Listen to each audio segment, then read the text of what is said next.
What happens when calm journalism collides with royal arrogance?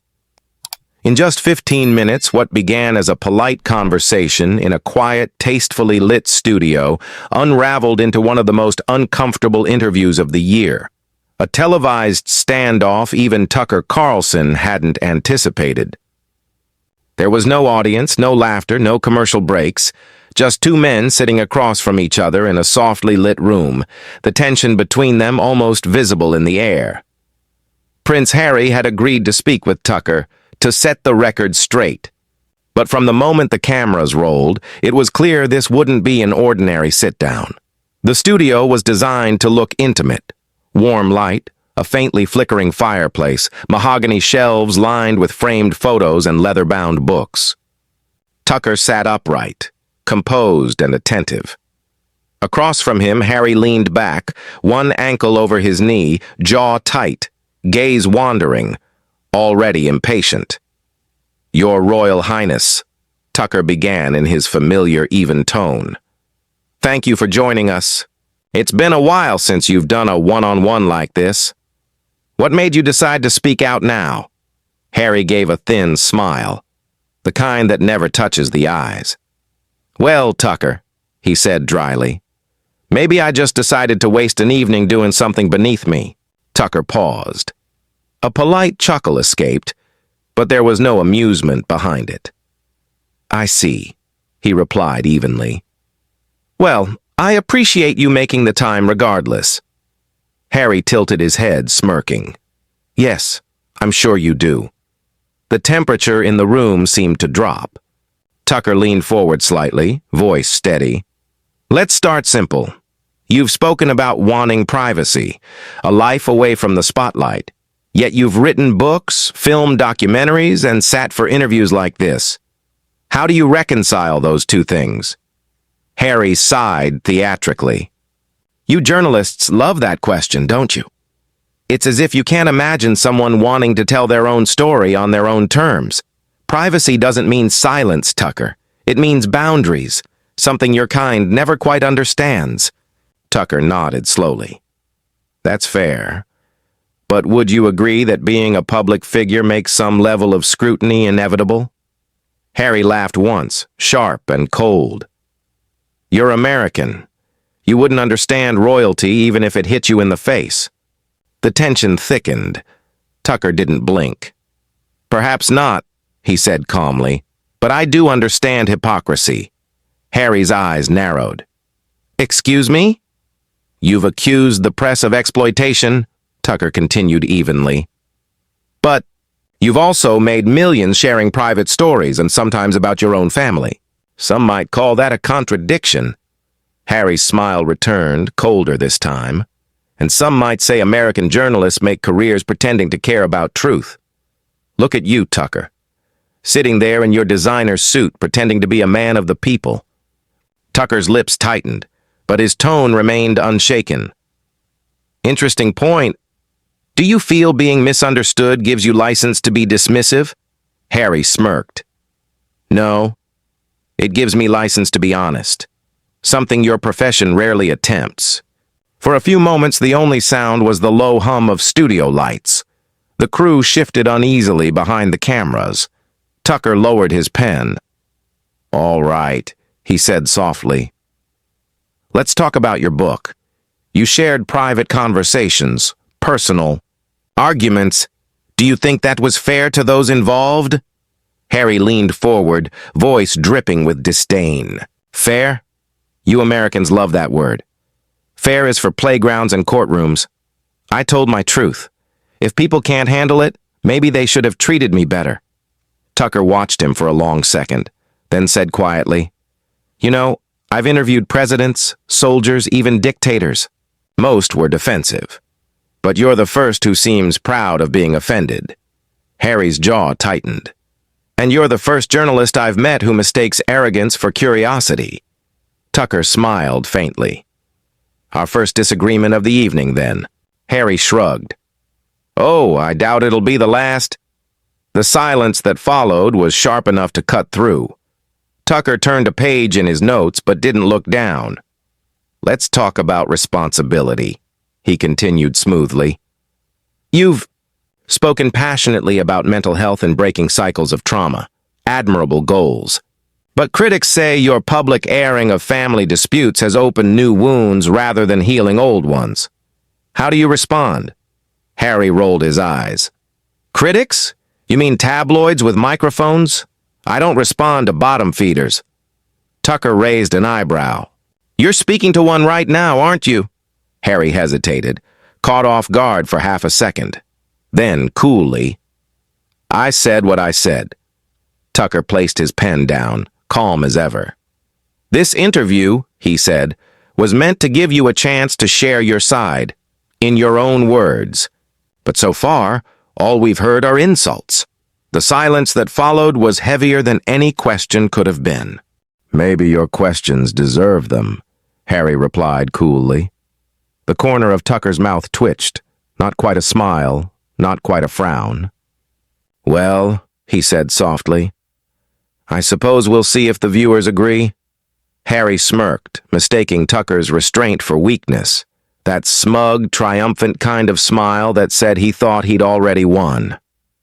But Tucker's eyes, calm and unflinching, told a different story. He wasn't rattled, not yet. But you could tell he was keeping score, each smirk, each barb, noted and stored away. By the second half of the interview, that composure began to fray. The tension that had started as quiet friction was now a visible current between them.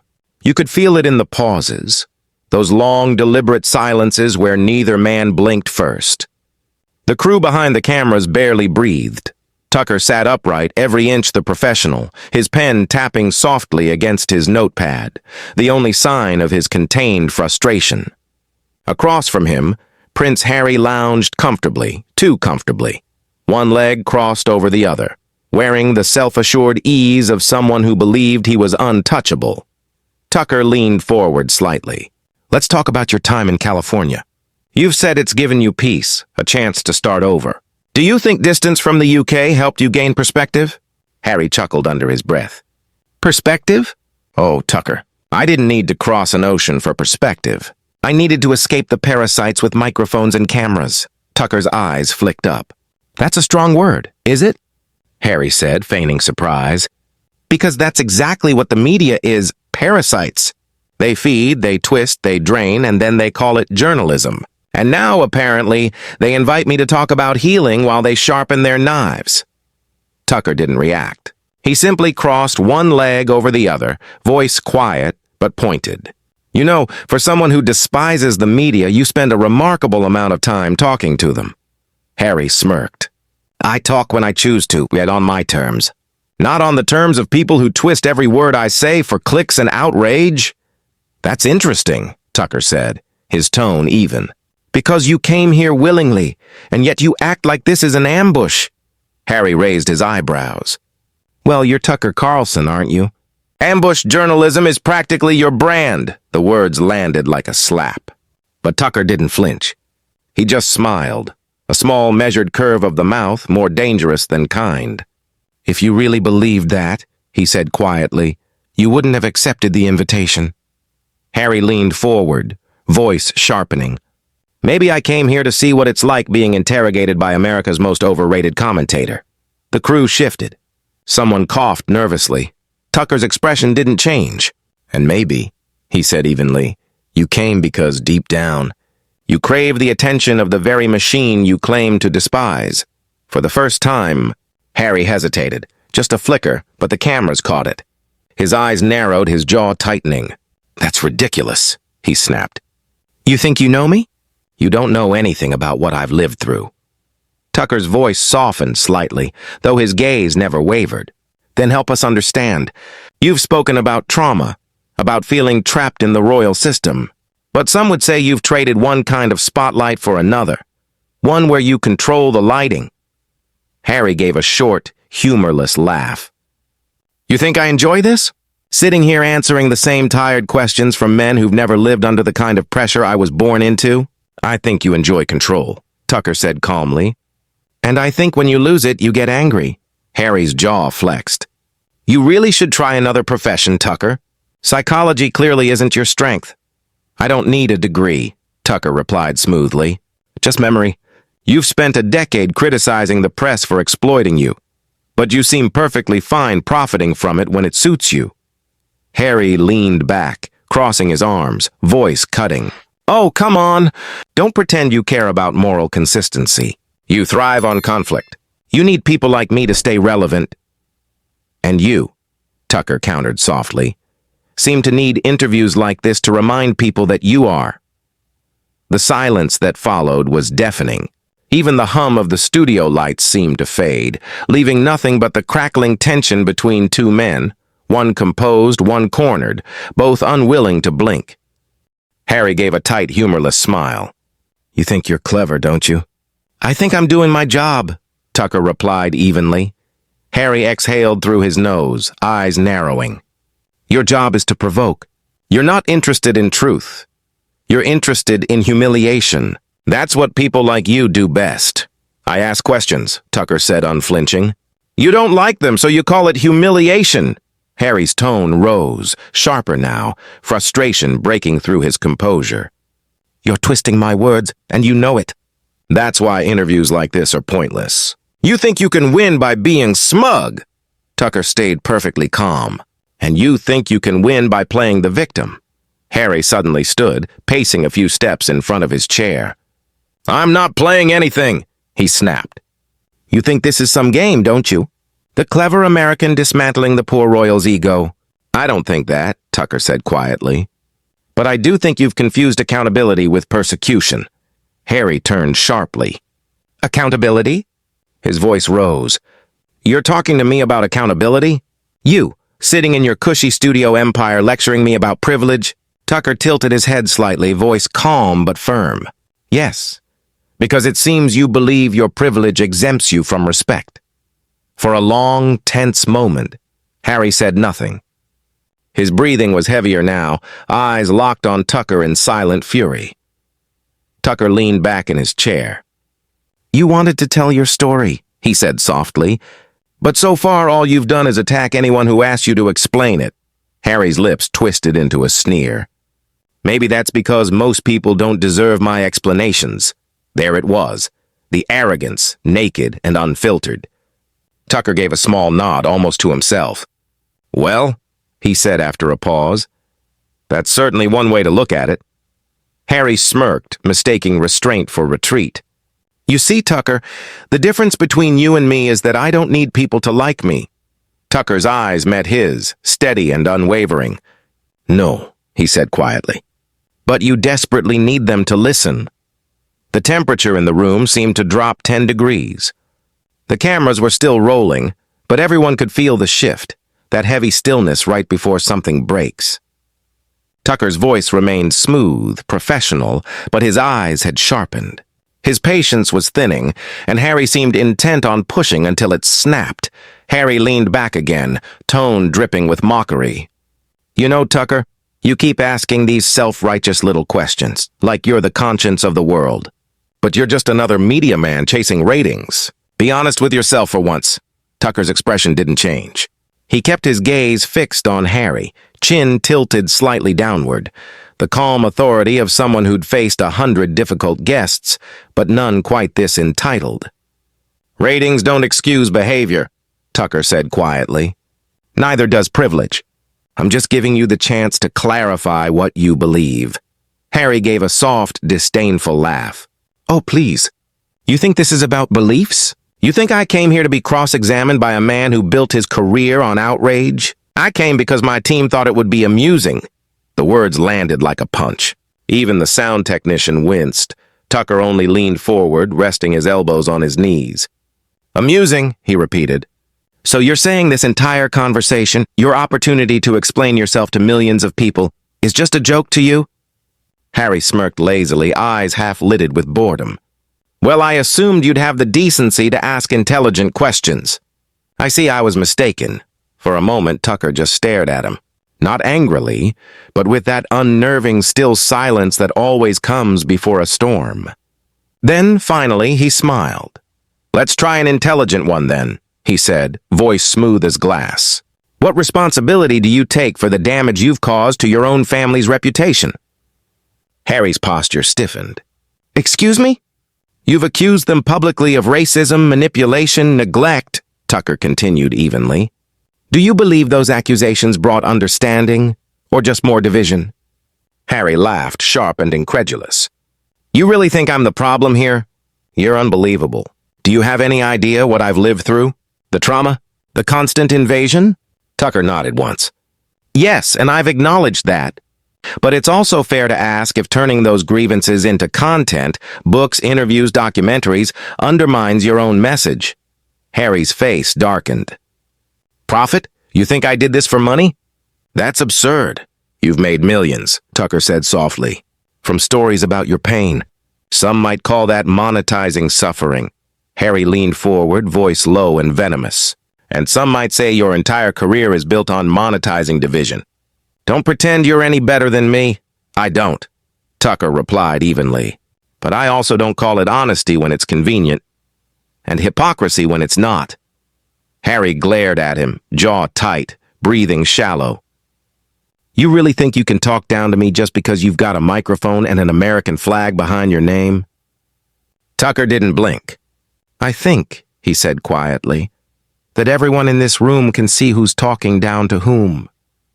Harry's mouth fell slightly open, disbelief flashing in his eyes, but Tucker didn't move, didn't speak, didn't need to. The silence said enough. Tucker's tone was calm, but the steel in it was unmistakable. You're twisting everything I say, Harry snapped. No, Tucker said evenly, voice lowering just a notch. You're saying exactly what you mean. The crew went still. The tension was suffocating. Harry's composure was slipping fast. He rose from his chair, cutting the air with his hand. You journalists are all the same. You think you can trap me with your smug little questions? You have no idea what real pressure is. Tucker didn't move. His gaze stayed steady. Pressure, he said quietly, is keeping your composure when someone insults you on camera. You should try it. Harry froze. For the first time, the mask cracked. His eyes flashed, his jaw tightened. You think you're clever, Tucker. You think you can humiliate me like one of your political guests, but you don't get to do that to me. I'm not trying to humiliate you, Tucker replied, voice steady as glass. I'm trying to have a civil conversation. You seem allergic to civility. Harry's fists clenched. You're patronizing me. I'm restraining myself, Tucker said simply. Silence. Even the hum of the lights seemed to fade. A producer mouthed, cut the feed, but Tucker ignored it. He leaned forward slightly, deliberate. You came here, Prince Harry, saying you wanted to tell your truth. But truth doesn't need hostility. It doesn't need contempt. It needs clarity. And so far, I haven't heard any. Harry laughed, short, bitter. You wouldn't recognize truth if it hit you in the face. And yet, Tucker said, eyes narrowing just slightly, I seem to be the only one not hiding from it. Harry pointed at him sharply. You're twisting my words on purpose. You invited me here just to make a fool of me. Tucker tilted his head. No, you're doing that part all by yourself. A beat. Then another. Harry's nostrils flared. You're done, Tucker. I'll make sure people see this for what it is. A setup, an attack, a disgrace. Tucker stood slowly, calm as ever. He adjusted his cufflinks, straightened his tie, and met Harry's fury with an almost serene smile. If this is an ambush, Your Royal Highness, he said softly, it's one you walked into wearing a crown of arrogance. Harry stepped forward, but Tucker raised a hand. No, stop. You've said enough. For a long moment, they stood locked in silence, one seething, the other unmoved. The air between them seemed to hum with heat. Then Tucker's voice broke through, low and deliberate. I think that's enough for tonight. We'll take a short break. The camera's cut. But the tension didn't. Harry exhaled sharply, muttering under his breath. You'll regret this. I doubt it, Tucker said quietly. When the studio reset, everyone knew the rest wouldn't be a continuation. It would be a reckoning. When the lights came back up, Harry sat stiffly, irritation burning behind his eyes. Tucker looked composed, almost unnervingly so. Welcome back, he began, voice steady. We're here with Prince Harry, discussing life beyond the royal family, public perception, and what freedom really means. Harry gave a sharp, mocking smile. Freedom? Is that what we're calling this? Being interrogated by someone who thinks civility equals compliance? Tucker didn't flinch. Civility, he said calmly, is the ability to disagree without losing control. Control? Harry scoffed. You mean pretending? Acting polite while twisting everything into a cheap headline. That's your job, isn't it? I report, Tucker said evenly. I don't perform. Oh, come on, Harry shot back. You and your audience live for performance. You want outrage, not honesty. You don't want answers. You want a villain. And today it's me. Tucker gave a faint, knowing smile. You're doing a fine job of playing that part all by yourself. The words landed hard. Harry's breath caught before he forced a bitter laugh. You're unbelievable. You think I care what you or your viewers think of me? No, Tucker said quietly. That's the problem. Harry's head jerked slightly. Excuse me? Tucker leaned in, his voice lower, sharper. You've spent years telling the world you're misunderstood, that you're wounded, that you're tired of being the victim. Yet here you are again, turning every question into an attack. You ask for empathy, but you give none. You demand respect, but offer none. Harry blinked rapidly, anger tightening his expression. You don't get to lecture me about respect. You've built a career tearing people apart. And you, Tucker countered, have built one blaming everyone else for your choices. For a moment, Harry was silent, jaw tense, eyes dark. You think you're righteous? He finally said, voice shaking with restrained fury, pretending to be the voice of truth when you're just another media vulture. You've never lived through what I've lived through. You've never had your life picked apart by strangers. Tucker nodded once. You're right, I haven't. But most people watching this haven't either, and they still manage to treat others with basic decency. Harry's face flushed. You're twisting everything again. You invited me here just to insult me. Tucker drew a slow breath, his tone unchanging. No, I invited you here to speak. You chose to turn it into a fight. I invited you here to talk, Tucker said evenly. You're the one who turned it into a spectacle. Harry gave a sharp, humorless laugh. You think I care? I don't owe you or anyone anything. No, Tucker replied, his tone calm but firm. You owe yourself some honesty. Harry scoffed. Oh, that's rich. Coming from you. Tucker straightened in his chair, his patience thinning, but his control unbroken. You came here claiming to want a real conversation. But every time I've tried to give you one, you've chosen arrogance instead. You've insulted me, my team, and the people watching, people who took time to hear your side. That's not honesty, Prince Harry. That's entitlement. Harry's hands tightened into fists. Don't you dare lecture me about entitlement. Then stop proving me right, Tucker replied quietly. The studio was dead silent. Even the crew didn't breathe. The red light on the camera blinked steadily, still live. Tucker glanced toward it, then made his decision. I think we'll wrap this up, he said, looking straight into the lens. We value open conversation here, but we also value respect. And when that respect disappears, so does the point of the discussion. Harry turned sharply toward him. What's that supposed to mean? It means, Tucker said, meeting his gaze, this interview is over. Harry blinked, stunned. You're ending it? Yes, Tucker said, rising from his chair. Because this isn't productive anymore. I've given you every opportunity to speak your mind, but all you've done is insult everyone in this room. That's not dialogue, it's self-indulgence. And I won't take part in it. Harry stood too, eyes blazing. You can't just cut me off. I just did, Tucker said simply. The control booth froze. No one dared move. The tension was a living thing in the air. Harry stepped closer, voice low and trembling with anger. You'll regret this. People will see what you did. I didn't do anything, Tucker said evenly. I just let you speak. Harry's nostrils flared. You're pathetic. Perhaps, Tucker replied with a faint, steady smile.